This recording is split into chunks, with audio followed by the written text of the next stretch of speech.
Hello class. Good morning everyone, or good day to all grade 4 pupils. Welcome to our math class. This is your mom Shiny Grace. Welcome to the week 5 of our lesson. For this week, we will know how to change improper fraction to mixed numbers or mixed numbers to improper fraction. And also, we will know how to change fraction to its lowest form.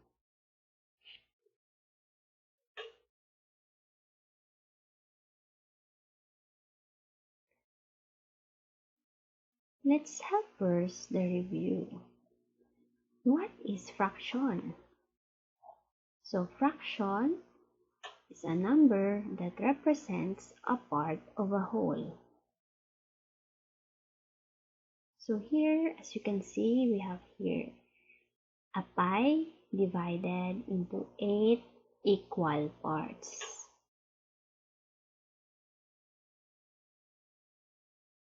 And we have the shaded parts.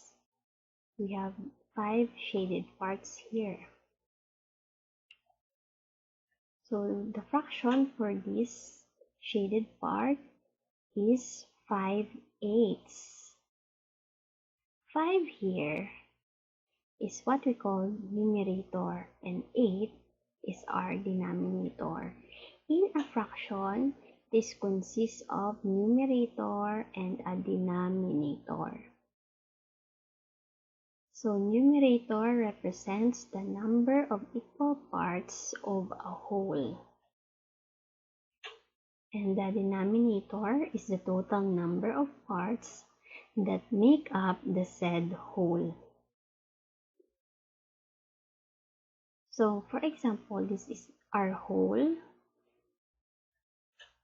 Ang 8, amo ni siya kung pila ka bilog ang pag-divide sina sang kabilugan na shape or sang pie nga ni amo ang 8, di ba? And then, ang 5, amo ni siya ang parts lang nga ginshidan. So, that's why we have 5 here as our numerator. So, again, in a fraction, we have numerator and denominator. Numerator is above this line, and denominator is below the line. So, what do we call this line here in between the numerator and denominator? So, in mathematics, we call this line as our fraction bar. This line separates our numerator and denominator in a fraction. And in some other countries, this line is what we call vinculum. So, this is also called vinculum. So, fraction bar or vinculum is the line that separates numerator and denominator. Okay, let's also have a review about types of fractions. We have 3 types of fractions. We have the proper fraction, improper fraction, and mixed number. So, in a proper fraction, the numerator is smaller. Ibig sabihin, ang number sa babaw or ang numerator mas manubo kaysa sa iya denominator or sa number diri sa idalom. Again, class, amo ni ang numerator diri ang sa babaw ha. Ang denominator diri naton amo ang sa idalom. So, as you can see, ang 1 mas manubo. So, I will draw an arrow down which implies that manubo siya. Pag ang denominator mataas. So, ibig sabihin, kay amo ni ang iya nga value sa numerator kag denominator niya, it is considered as proper fraction because 1/8 has smaller numerator and greater value ang denominator niya. Same also with 3/5. 3, mas manubo siya kaysa sa number 5. So, it is a proper fraction. Then, 13/20. Then, 4/9. So, these examples here are considered proper fraction. Next one, we have improper fraction. Ang improper fraction, kabaliktaran naman niya sa proper fraction. Kaya naman, ang iya numerator is equal or greater than the denominator. Ibig sabihin, mas mataas siya ang numerator niya kumpara sa denominator. So, numerator, mas mataas. So, going up ang aton arrow. Ang denominator niya naman is going down, manubo. So, we have here 7/3 is an improper fraction because the numerator, ang numerator, mas mataas kumpara sa denominator niya nga 3. Then, 11/11. Equal ang numerator kag ang denominator. So, this is called considered improper fraction. But, later on, I will explain that it has an equivalent whole number. Then 30/21, mataas ng yapon ang numerator kumpara sa denominator. So, it is an improper fraction. Then 15/12, still improper fraction. So, once again, class, basta gani ang numerator mas mataas sa denominator, kinatawag ta ini nga improper fraction. Next, we also have mixed number. It is a fraction which is a sum of a whole number and a fraction. So, there are 3 numbers that we can see here, diba? So, amo na siya ang mixed number. May 3 numbers ka mo makita. Amo ni ang whole number. Then, this one is the fraction. So, 1 here is your whole number. WN, whole number. Then, ang 4/5, mo ni inyong fraction. So, with a whole number and a fraction, mixed number ina siya.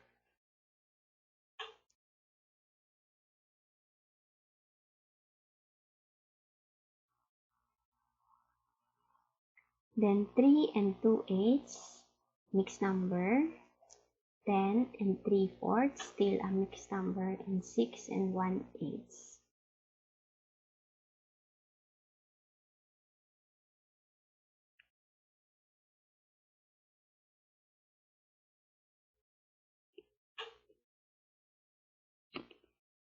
Okay, next. So, we are done with the review.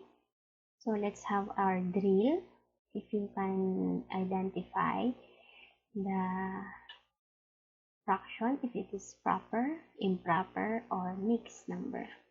Number 1, 6/11. As you can see, the numerator is smaller than the denominator. So, what is this? Number 2, 1 and 2/7. You can see 3 numbers. There's a whole number and a fraction. So, what is this?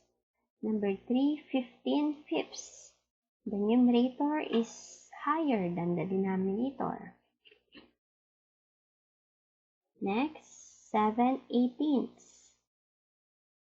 The numerator is smaller than the denominator. And for number 5, 2 and 3/4. We have 3 numbers, a whole number, and a fraction. So, class or students, kindly answer this exercise in your notebook or on your sheet of paper.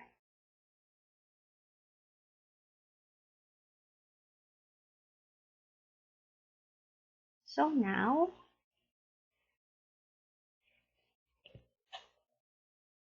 let us discuss our main topic for this week. Changing proper fraction to mixed numbers and mixed numbers to improper fraction.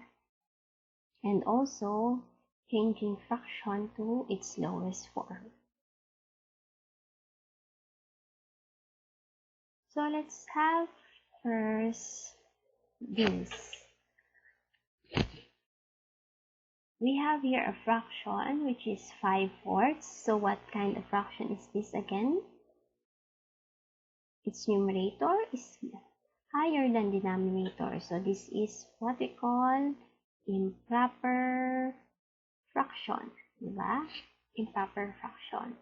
So we will change this into a mixed number. Mn, mixed number. Now, let's start the step or the process of how to change it. So, the step is to divide the numerator by the denominator and express the remainder as a fraction. Okay, let's start dividing first.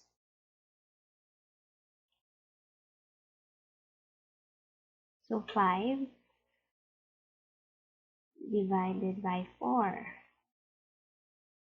So while I am solving here, you can also follow or write this down in your notebook for you to remember. 5 divided by 4 is 1. 1 times 4, after you divide, you times it sa divisor. 1 times 4 is 4. To make sure if there is a remainder or not. So 5 minus 4 is 1. So now 1 here is our quotient. Diba? The answer of dividing a number is what we call quotient. Then if there is a remainder here, amo na siyang sobra. So it is called the remainder. So after natin ma-solve, if you have done this process, now ma'am, paano na ni siya ma-change ma'am into mixed number? Ang amo na divide na kag remainder. Okay, let's start with this. Ari na dahil atong sundun ho. We will follow these steps. Write the quotient as a whole number. Whole number. So sa mixed number gani, may ano kita, may whole number kag fraction, di ba? So ini ko no ang 1 ang atong quotient, magiging whole number ni siya. Okay, ato na siya diho. So 1, we will write it as our whole number. Tapos ano sunod? Ang remainder naton, ari aton remainder ho, becomes the numerator of our fraction. So ining remainder ta magiging numerator na kuno. Okay, so butang to siya sa babaw sang aton fraction bar. Kay numerator siya. So 1. Pagkatapos, ang aton divisor becomes the denominator. Ang divisor, amo na siya ang gingamit ta nga pang-divide sa aton numerator. So, anong gingamit ta nga pang-divide sa aton numerator gani? 4. So, as is lang ni ang aton denominator kay gina. So, copy ang 4 or ang divisor ta kagina. So, amo na ni siya ang aton nga mixed number. May ara na ta whole number kag fraction. So, our final answer is 1 and 1/4 na siya, no? Amo na siya ang aton nga mixed number. So, 5/4 is equivalent to 1 and 1/4. So, paano ta ganit naging kuha? Ang 5 kin-divide ta sa 4. Ang quotient niya is 1. Then, di-multiply ta ang quotient sa aton divisor. Kagin minus naton sa aton nga dividend nga 5. May bilin pa nga 1. Ang quotient, kinhimo ta nga numerator. Ang quotient, kinhimo ta nga whole number. Ang remainder, ginhimo ta nga numerator. Kaging capital lang ang denominator or ang divisor. That's why we have here our mixed number. Gets you na, class? Okay. Next, we have here 11/3. Another example naman siya. So first, let us divide. 11 divided by 3. So, 11 divided by 3. Pila ka 3 ang ara sa 11? 3, 6, 9. Pila ka group of 3? Tatlo lang. So, the answer or our quotient is 3. 3 times 3, pila gani? 9. So, may bilin pa kita. May bilin kita nga 2. Aton remainder. So, quotient naton ang 3, remainder ta ang 2. So, let's write down. Ang quotient ta gani, magiging ano siya? Whole number. So, 3 ang aton whole number. Ang aton numerator, amo na siya ang aton nga remainder dere. So, aton remainder is 2. Kopyahon ta lang dayon ang aton nga denominator nga 3. So, aton final answer, we have 3 and 2/3. So, 11/3 is equivalent or is changed into 3 and 2/3. Gets you na?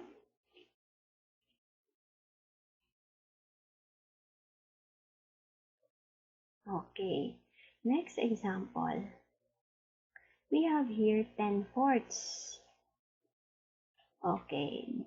In this example, we will also integrate on how to change the mixed number into lowest term. Okay, let us see how. Now, let us change the first improper fraction to a mixed number. 10 divided by 4. Pila ko 4 ang ara sa 10? So, 4, 8. Dua lang. Ka-group of 4. 2 times 4 is 8, di ba? So, may bilin kita nga. Pila ba ang bilin naton? 2. So, our quotient is 2. Our remainder is 1.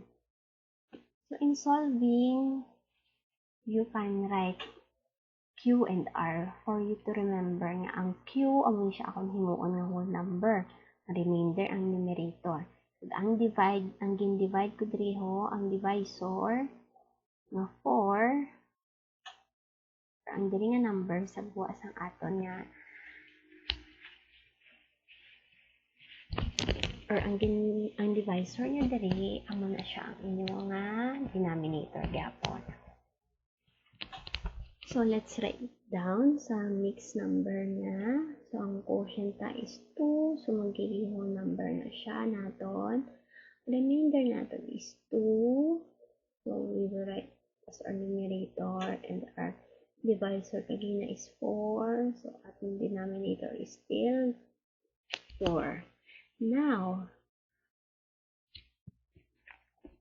2 and 2/4 o ang 2/4 naton diri can be divided, di ba? May ara nga number maliban sa number 1 nga maka-divide sa 2 and 4. Ano ina siyang number, class? What is the number that can divide both number 2 and 4 to change it to its lowest term? So now, to change 2/4 to its lowest term, ari ang steps ho. We will find first the GCF, then divide the numerator and denominator sa GCF na sina. Okay. Let's think of a number that can divide 2 and 4. Ano bala? Kung makadivides na pareha sa ila maliban sa 1.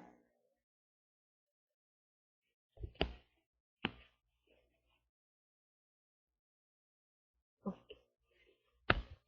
Let's have factor 3. For example, 2 and 4. Or let's have the process of continuous division na lang. Can we divide 2 and 4 by 4? No, di ba? How about by 3? No man. What is the prime number that prime? We will use prime number. What is the prime number that can divide 2 and 4? Okay, 2. 2 divided by 2, 1. Pila ka 2 man ang makadivide natin sa 4? 2. Can you still divide 1 and 2 by any prime numbers? Wala na. So it means that the GCF of 2 and 4 here is 2. Muna niya siya ang GCF. So, amo ni siya inyo gamiton nga i-divide sa numerator and denominator. Okay, now let's divide 2 and 2/4 by 2. 2. Okay. Copy nyo lang niyo. Copy ta lang ang whole number ha. Copy nyo ang 2. So, 2 divided by 2 is what? 1. 4 divided by 2. Pila ka 4? Pila ka 2 ang ara sa 4? 2. So, the final answer here for the lowest term of 2 and 2/4 is 2 and 1/2.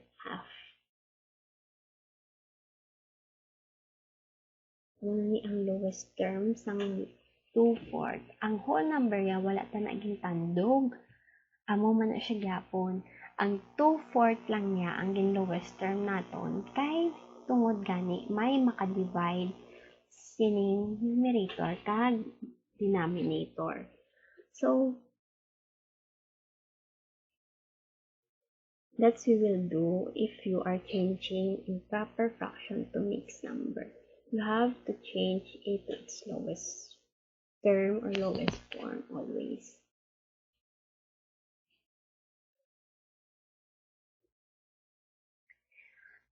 Changing lowest term is introduced because later on when adding fractions or subtracting fractions, you will still change the fractions into its lowest form. So, at this early stage, it is introduced to you. Okay, on the next topics or next week, still you will have to use these steps in changing fractions to its lowest term. So I hope you now know how to change fraction to its lowest term. You just follow the steps, find the GCF, divide the numerator and denominator by the GCF and write its lowest form. And the last topic is changing mixed number to improper fraction. So all you have to do is to multiply denominator by the whole number, then add the numerator to the product. As you can see, this is a mixed number.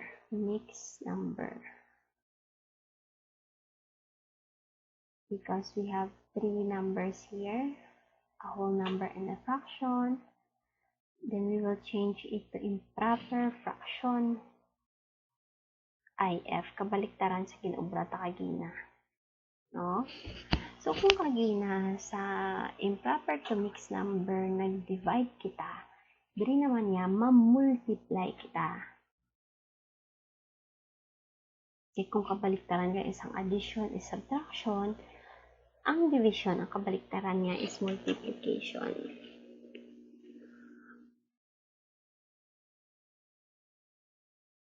So, this is the step. Multiply natin ang denominator sa aton whole number. Okay. So, 2 times 4, pila aton answer class, or 2 times 4 or 4 times 2, our answer is 8. Kung makuha ta na ang product, i-plus tain na siya sa numerator naton para makuha naton ang bag-o ta na nga numerator. 8 plus 3, pilain na siya? 11. Tapos, ining 4 deriho, ang na atong denominator, kagina, kopyahon ta lang. O, kopyahon lang. Umula na siya. So, ang 2 and 2/3, equivalent niya is, improper fraction is 11/4.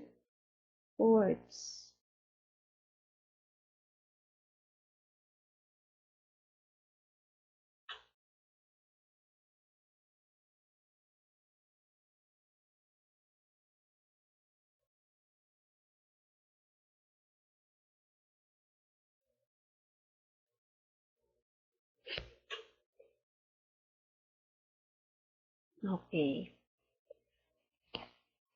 So, amo na siya class ha, mag-change sang mixed number to improper fraction. Multiply ang denominator pag whole number. Then, i-plus ta ang product sa numerator tang una para makuha ta ang bag-o ta nga numerator. Then, copy the denominator.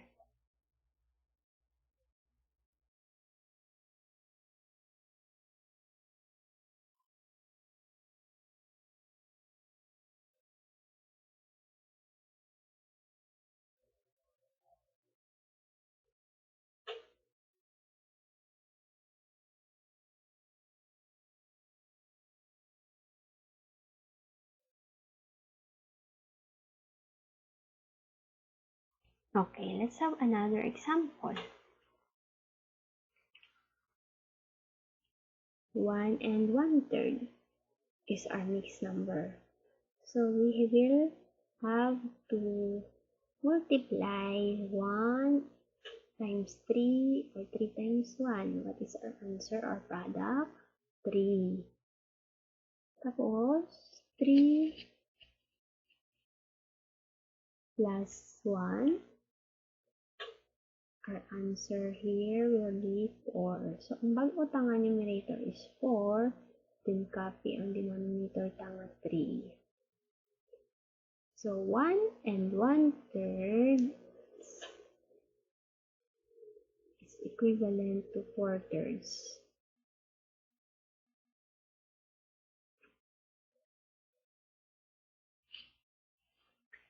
Gets yun na class? So, amo na siya mag-change ng mixed number to improper fraction.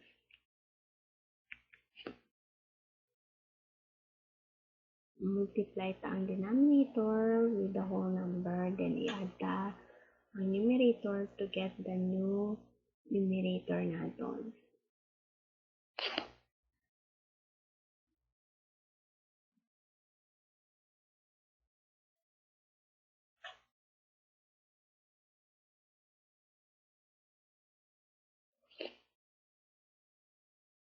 So that's all for our discussion. So kindly answer the guide questions on your notebook. Write your answer in your notebook for you to have a copy. You can go over, you can review or replay this video if you need to. So that's all for the week 5. You may now answer your modules and learning activity sheets given to you this week.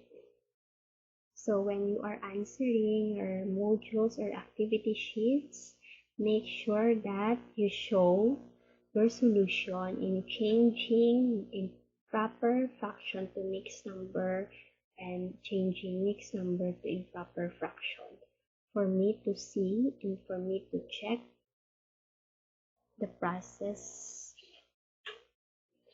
you have done in solving it, and of course in solving also the lowest term of the given fraction. God bless everyone.